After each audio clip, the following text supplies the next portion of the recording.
And so our ambition is to stop this killer. The firefight over tobacco in a European country.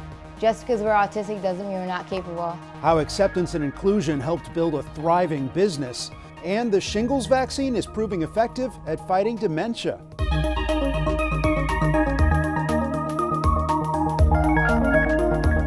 Welcome to Eye on Health, where we focus on stories that affect your physical and mental well-being. I'm Bradley Blackburn. We're learning more about the mass layoffs of federal healthcare workers. The Department of Health and Human Services is reducing its workforce from 82,000 to 62,000, which includes early retirees and those who accepted deferred resignation deals. It's estimated the cuts will impact roughly 3,500 workers at the FDA, 2,400 at the CDC, and 1,200 at the NIH.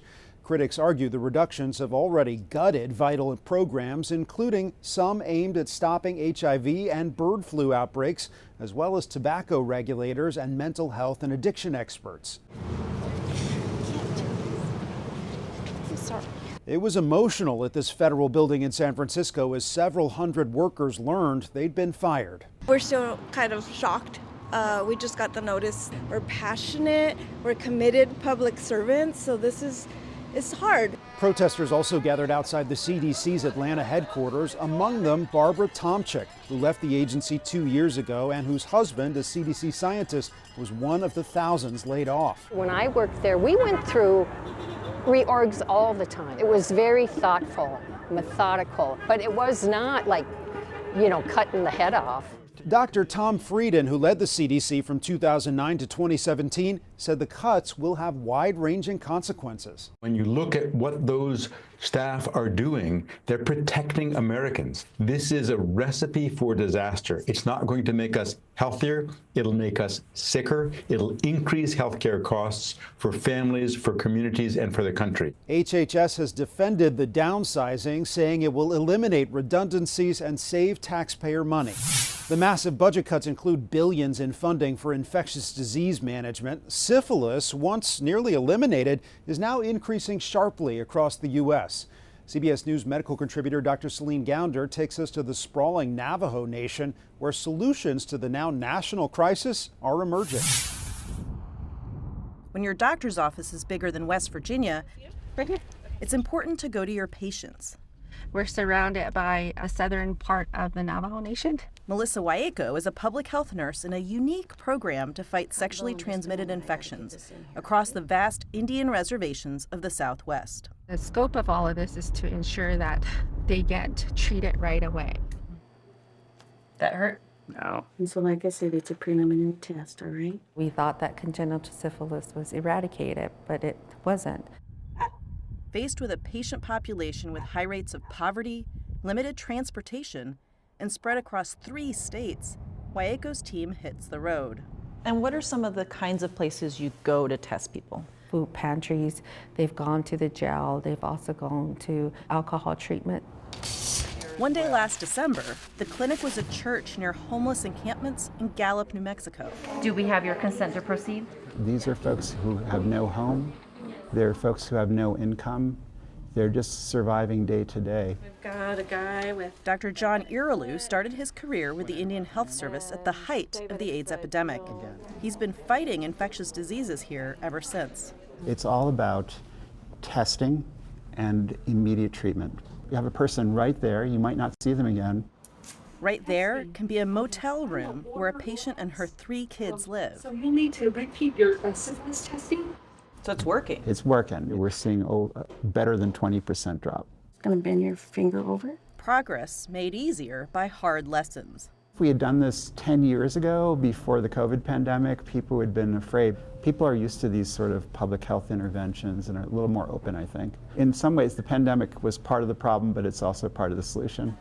Part of a solution from Indian country they're convinced can help patients across the U.S. So we're the first ones in the United States to put something like this in place. We've put the foundation in place for others to follow.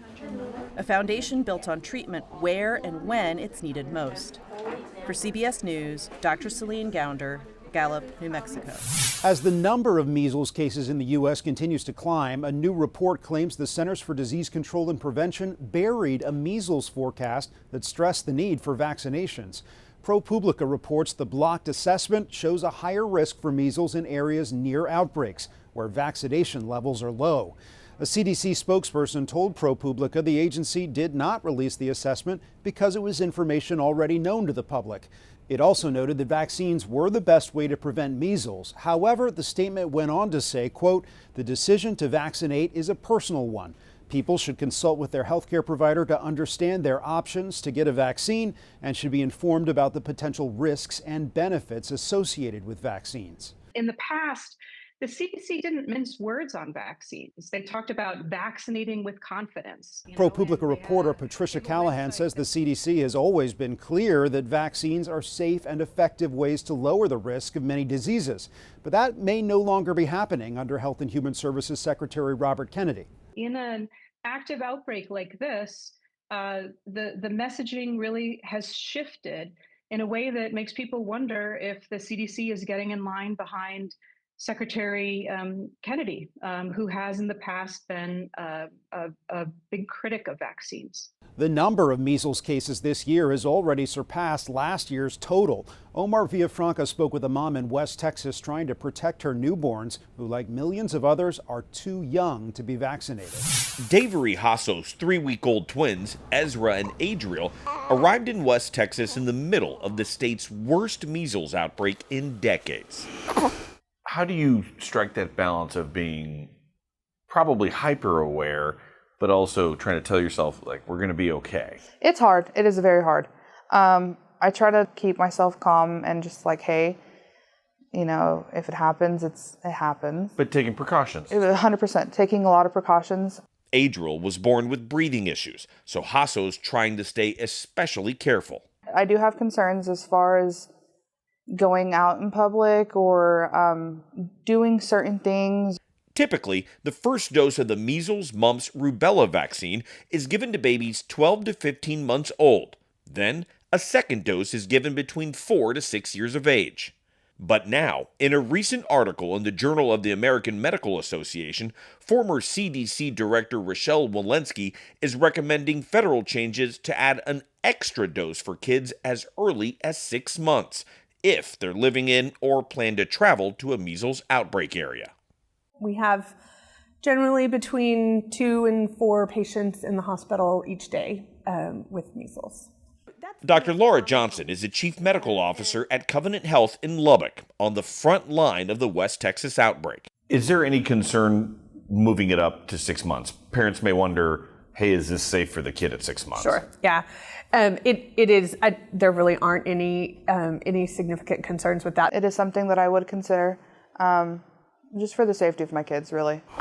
For Hasso, it's peace of mind in an ongoing outbreak.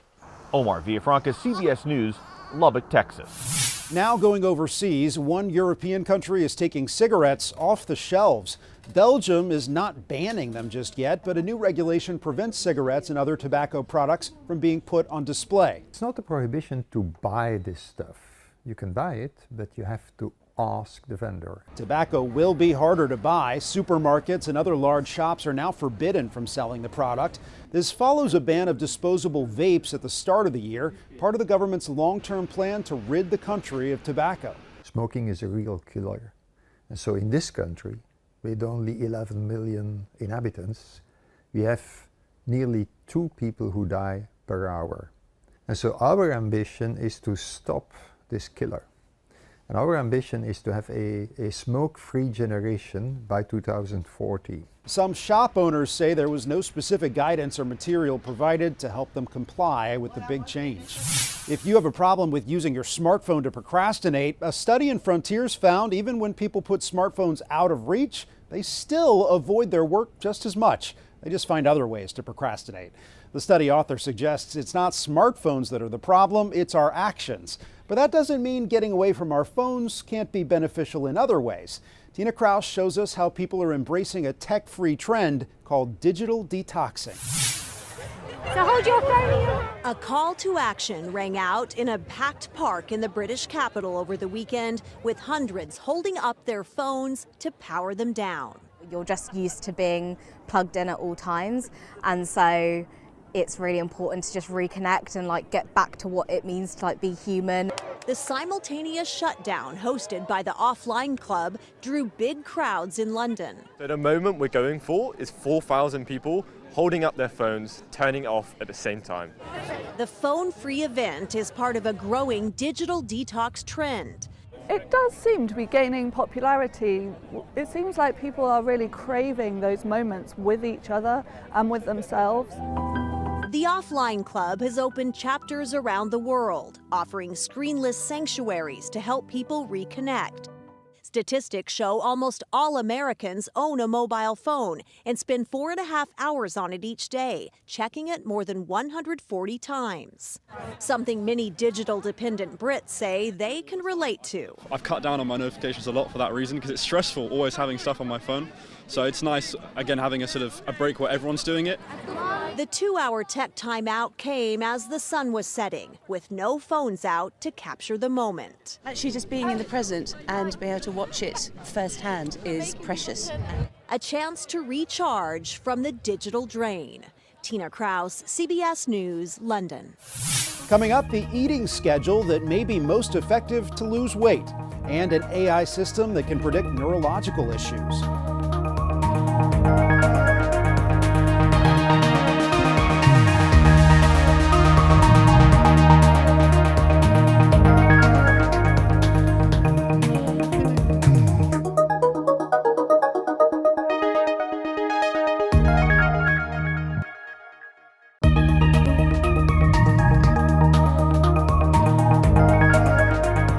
Welcome back. You've probably heard of intermittent fasting, or maybe even tried it. It's a pattern of eating within certain time limits. Danya Backus reports on a new study that finds intermittent fasting methods can have better results than calorie-restricting diets. 48-year-old Brian Enderweiss tried different strategies to get healthy, but many were not sustainable. I felt like I had very little to lose and a whole lot to gain. Coming out of the pandemic, I didn't really feel too great about my sense of wellness at that point in time. In 2021, at nearly 250 pounds, he signed up for a study at the University of Colorado School of Medicine, where 165 overweight or obese adults were assigned to a calorie-restricting diet for 12 months. Some did 4-3 intermittent fasting. You significantly restrict intake on selected days a week, and then you eat your normal diet. Study author Dr. Victoria Catenacci says on 3 non-consecutive days, the fasting group restricted energy intake to about 400 to 600 calories a day. The other 4 days, they ate normally, but were encouraged to make healthy choices. Both groups were targeting a 34% restriction over the course of the week. They were just achieving it in very different ways. The fasting group had a 7.6% change in body weight compared to 5% in the calorie restriction group. The fasting group also had more people achieve 5% weight loss. And that's kind of our benchmark for where you're going to start to see pretty significant health benefits for weight loss. People in the fasting group had more improvements in blood pressure, cholesterol, and glucose levels. That's the group Brian was in. He lost 60 pounds. Today, I'm not strictly fasting quite as much, but I do feel that overwhelmingly, I get a choice multiple times a day to decide how to fuel myself, and those choices add up. He says his 40s are his healthiest decade yet. Danya Backus, CBS News. A new AI system can possibly help spot certain medical conditions far in advance by analyzing a person's face. Spanish company Neurological says its advanced technology can measure people's emotions, nearly 100 of them, even in large crowds. Our technology uses a library of over 13 billion data points to map human emotion to video signals. Neurological's Mark Fernandez says the system has the power to detect a range of neurological issues like a stroke or a brain hemorrhage. They start exhibiting unique emotional patterns that are imperceptible to the human eye, but that we can capture with our technology. And they're micro movements of your face, they're dilations of the pupil, and so we can predict weeks before it happens an event like that. The AI is designed to interpret and understand gestures, emotions, mental states, and attitudes, but it doesn't capture any personally identifying data. In addition to healthcare, it's being used in education, defense, and security. The company says it's been used at soccer stadiums to determine if a crowd is getting too rowdy. About 1 in 36 children in the U.S. is now identified with autism spectrum disorder, and for many parents, a major concern is what their future looks like in adulthood. We found a thriving business where employees with ASD are finding meaningful work.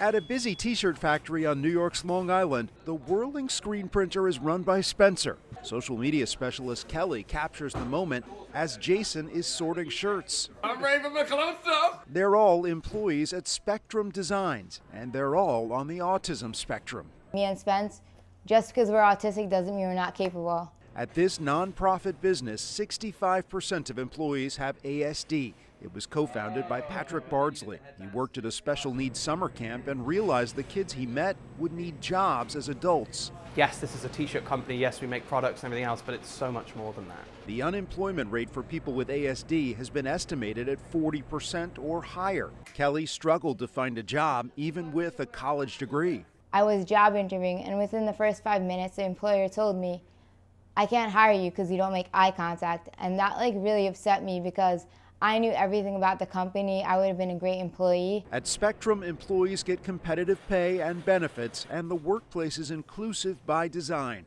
There's a quiet space for breaks without stimulation, clear signage, and a video-based training system. Ever since we've made these visual changes, we've seen a 30% uptick in our efficiency in the company. And again, this is something that every business can do. Before you started here, did you have any idea that this is how shirts are printed? No. Spencer used to bag groceries at a supermarket. Now he leads a team as a decoration specialist. Kelly has grown Spectrum's Instagram by 100,000 followers. I'm happy to be autistic. I'm proud to be autistic. And if someone can't accept that, then it's their loss, not mine. Finding success and fulfillment in a workplace that welcomes all. After the break, an organ transplant patient is hoping to visit all 30 baseball stadiums this year, and one of the tiniest babies goes home from the hospital.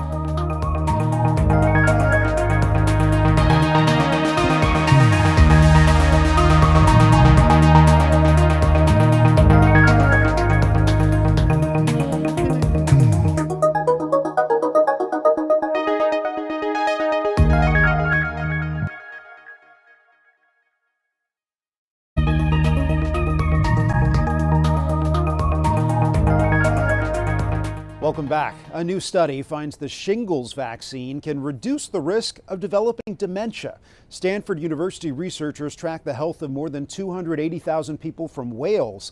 Those who received the vaccine at age 79 were 20% less likely to be diagnosed with dementia over a 7-year period than those who were not vaccinated. Well, we know that inflammation is a key process in many chronic diseases.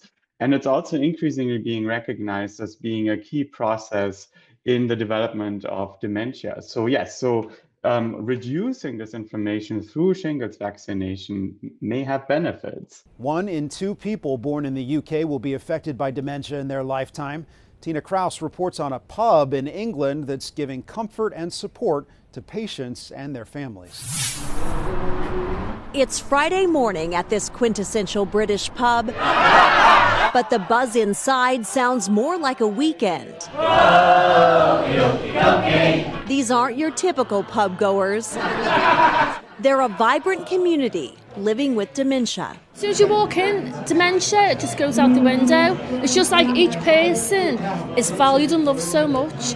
Each week, the Gerard Arms transforms into the Loving Arms, a group for those with dementia and those who care for them. It's great, and because all of us have got the same, or half of it, or some of it, so they all understand each other. My husband has just gone into a care home three weeks ago. We've been coming here for a couple of years now, and it's just absolutely amazing. Tony Snell recently lost his mother, who died with vascular dementia. A session like this really would have been a massive benefit to my mum. He knows the toll caregiving can take. What a journey of highs, lows, sadness, frustration. We kind of did it together and we got through it together. And that's the idea here. Whether bonding over bingo or a shared smile, It's all about making new memories together. Tina Kraus, CBS News, London. Only a handful of quintuplets are born in the U.S. every year. And last year, a Minnesota mother gave birth to a set of 5, one of whom was one of the tiniest surviving babies ever. As Uba Ali reports, that baby boy finally got to leave the hospital on his first birthday. Are you going home today? When you look at Bilal, you see a baby with an oxygen mask. Are your brothers and sisters coming today? What you don't see is his struggle to survive. To truly understand the miracle of Bilal, we have to go back in time to a year ago. It's an extraordinarily rare phenomenon. The quintuplets, born at 23 weeks, was more than just rare. It made their survival unlikely. The biggest weighing in at just a pound, the tiniest, Bilal, at 8 ounces. Second smallest baby in the world, described in this tiniest baby registry. For the team at Children's Minnesota, Bilal's case was historic. Dr. Thomas George, the medical director of neonatology, says the odds of all 5 surviving was around 10%. The kids overcame extraordinary odds. You can see in these photos just how tiny he was, hooked up to machines in the NICU.